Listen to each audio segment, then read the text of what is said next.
There's a misconception among many pet owners that after a certain age, it becomes too late to switch your pet to raw. Maybe you assume that your pet has eaten the same food for so long that it won't recognize raw meat as food. Or maybe you think, well, what's the point now? They've already gone this long on commercial food. This video is here to show you that these don't have to be true.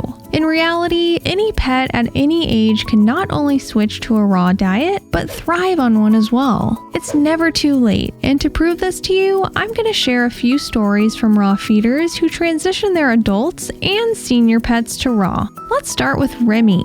Amanda decided to transition Remy and his siblings to raw when he was around 4.5 years old. He was obese and weighed in at roughly 18 pounds. He had GI sensitivities, chronic diarrhea, anal gland issues, greasy fur, dander, bloating, and he was often irritable and sluggish. The initial transition to raw was a bit of a struggle. Remy had many bouts of pickiness and refused what was put in front of him, but Amanda was determined. After a month of trial and error with different cuts and proteins, Remy got over the initial hurdle and finally transitioned from canned food to raw meat. And a month later was eating a wide variety of proteins and organs. Remy is now almost 6, and Amanda can confidently say he thoroughly enjoys eating raw. Not only does he have a solid stool for the first time in a while, but he's no longer bloated and irritable. His fur is soft and silky, and he's gotten so much more energy. He's now down to 15 pounds, and she's hoping to see him shed a couple more in the next year.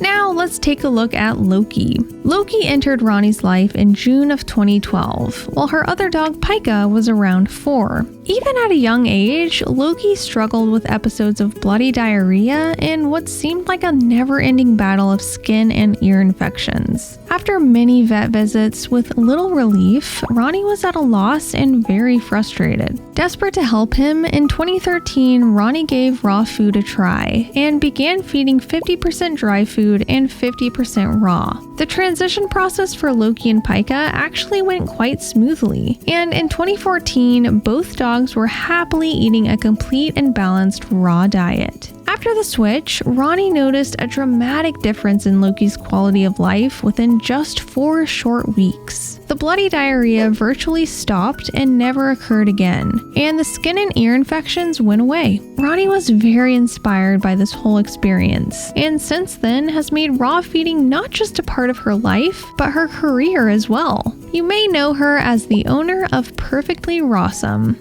Following Loki, we have the 6 ferret siblings, Gnar, Jinx, Kirito, Talgi, Miruku, and Pina. Ferrets are notoriously difficult to switch to a different food once they've imprinted on another food. But after learning about a more species-appropriate diet, Samantha was determined to not just transition 1, but 6 kibble-imprinted ferrets, who were all around 5 years old. To Sam's surprise, though, the switch was much easier than expected. She started by transitioning them to a freeze-dried raw soup, then cut up small chunks of meat to mix in gradually. About a week later, she began mixing pre-made grinds into the freeze-dried raw, and slowly reduced it until they were just eating the watered-down grinds. After about 3 weeks, all 6 ferrets were fully transitioned, and now eat a variety of grinds, chunks, fish, eggs, and meaty bones. After the switch, Samantha said that their odor decreased, their stool is smaller, and they're much more hydrated.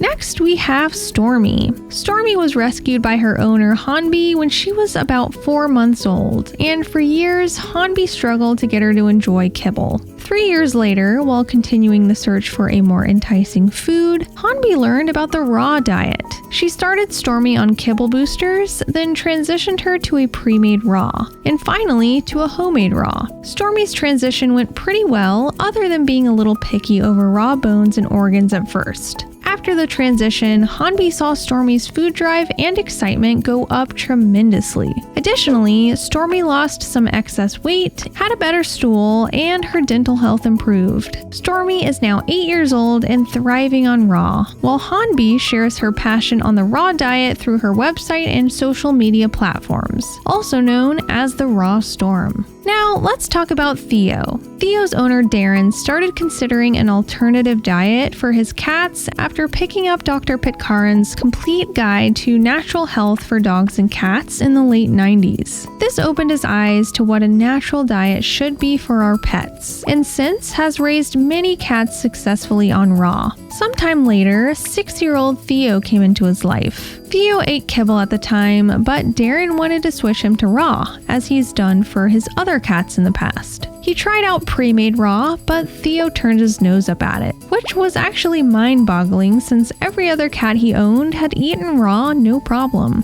After learning about whole prey, Darren decided to give this a try, starting with pinkies. Of course, this took some time for Theo to get used to, but with the help of meal toppers like nutritional yeast, algae, and dehydrated goat's milk, it finally clicked with him. Now, Theo is almost 10 years old and loves his whole prey diet, eating anything from mice to muskrats to rabbits. Since the switch, Darren has noticed a softer coat and a more stable weight. And additionally, this has made Theo a much better ratter. Yes, sometimes the transition process can be tedious, and you may take one step backwards before going 2 steps forward. But with determination, patience, and some creativity, you and your pet can get there. Watch these videos if you're ready to start your pet on their raw feeding journey.